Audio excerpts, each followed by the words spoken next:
চেঙাৰ কাছুমাৰা আৰক্ষী থানাৰ অন্তৰ্গত নিৰলাচৰত ভয়ংকৰ অগ্নিকাণ্ড। চেঙা সমষ্টিৰ কাছুমাৰা আৰক্ষী থানাৰ অন্তৰ্গত নিৰলাচৰত যোৱা ৰাতি ভয়ংকৰ অগ্নিকাণ্ডৰ ঘটনা। নিৰলাৰ চাহাদত আলিৰ গোহালি ঘৰত কোনোবা দুষ্ট চক্ৰই অগ্নি সংযোগ কৰাৰ অভিযোগ। এই অগ্নিকাণ্ডটোত এটা গৰুসহ 7টা ভেড়াৰ লগতে এটা গৃহ সম্পূৰ্ণৰূপে জুইত যায়।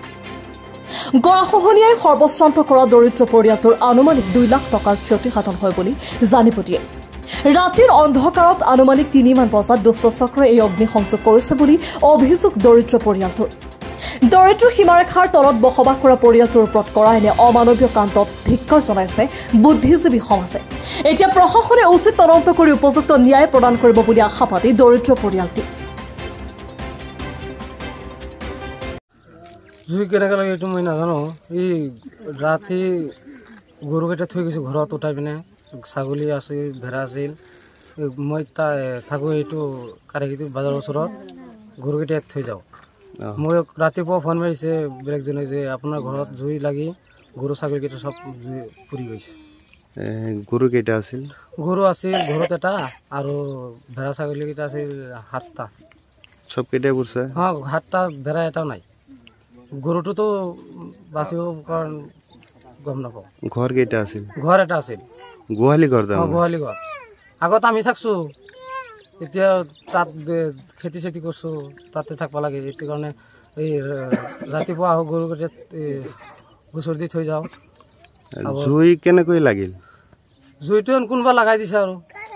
সন্দেহ হয় কাৰোবাক? সন্দেহটো মই এতিয়া ক'ব নোৱাৰিম। গ্ৰামেৰ মানুষ আছে, এইটা ক'ব পাৰিব কোনে জুই লগাই দিছে। মই সন্দেহ কেনেকৈ কৰিম না। আনুমানিক কিমান টকাৰ ক্ষতি হৈছে? 1 লাখ টকামান হ'ব আৰু। থানাত জনোৱা হৈছে? না যাম এতিয়া আৰু। এতিয়া কি বিচাৰে? এতিয়া মই চৰকাৰৰ পৰা কিবা এটা। জুইটো কেনেকৈ লাগছে এইটো ক'ব নোৱাৰোঁ।